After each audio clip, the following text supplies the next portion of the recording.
நீங்கள் நோட்டாவுக்கு போடுற ஓட்டும் விஜய்க்கு போடுற ஓட்டும் ஒண்ணுதான். நோட்டாவுக்கு போட்டா எப்படி எதற்கும் பிரயோஜனம் இல்லையோ அதை போலவே விஜய் அவர்களுக்கு போடுகிற வாக்கும் எந்த விதமான மதிப்பும் இல்லாமல் தான் போகும். தமிழக வெற்றி கழகம் என்கிற ஒரு புதிய கட்சி என்பது தமிழகத்திலே தோன்றி இருக்கிறது.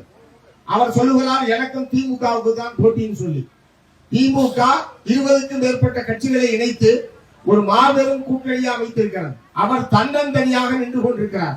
இன்னும் சொல்ல போனால் அவர் கட்சி ஆரம்பித்த காலத்திலேயே அதிகாரத்தில் பங்கு, ஆட்சியில் பங்கு என்று ஒரு ஆஃபர் எல்லாம் கொடுத்தாரு. நீங்க என்னோட வந்து சேர்ந்தீங்கன்னா ஆட்சியில பங்கு தர்றேன், அதிகாரத்துல பங்கு தர்றேன் என்று ஆஃபர் எல்லாம் கொடுத்தாரு.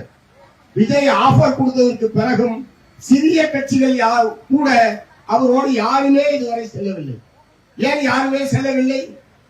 ஆட்சியில் பங்கு, அதிகாரத்தில் பங்கு என்று சொன்னதற்கு பிறகும் யாருமே செல்லவில்லை என்றால் என்ன அர்த்தம்? அவரால் வெற்றி பெற முடியாது.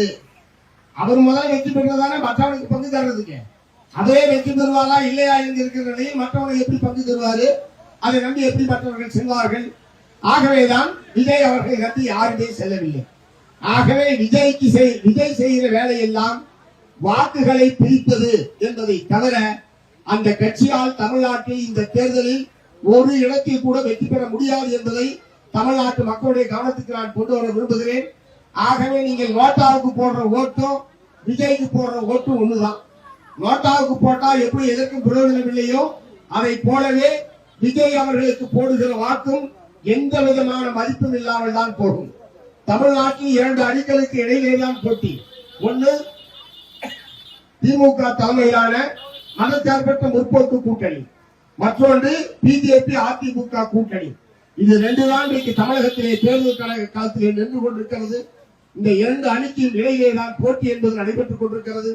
ஆகவே இன்றைக்கு நம்ம வீட்டு குழந்தைகள், இளைஞர்கள் ஒரு சிலர் புதிதாக ஒரு கட்சி வந்திருக்கிறது என்கிற முறையில் அவர்கள் அந்த பகுதியினருக்கு வாக்களிப்பதற்கான ஒரு முயற்சியில் ஈடுபட்டிருக்கிறார்கள். நான் அவர்களையெல்லாம் அன்போடு கேட்டுக்கொள்ள விரும்புகிறேன். நீங்கள் போடுகிற ஓட்டு ஒரு புதிய ஆட்சி அமைப்பதற்கான வாய்ப்பை ஏற்படுத்தி தர வேண்டும். நீங்கள் போடுகிற ஓட்டு இந்த வேட்பாளர் எப்படிப்பட்டவர், இவர் வெற்றி பெற்றால் என்ன செய்வார், நம்முடைய தொகுதியில் வரக்கூடியவர் எப்படிப்பட்டவராக இருக்க வேண்டும் என்று ஆழ்ந்து சிந்தித்து நீங்கள் வாக்களிக்க வேண்டும் என்று உங்களை எல்லாம் நான் கேட்டுக்கொள்ள விரும்புகிறேன்.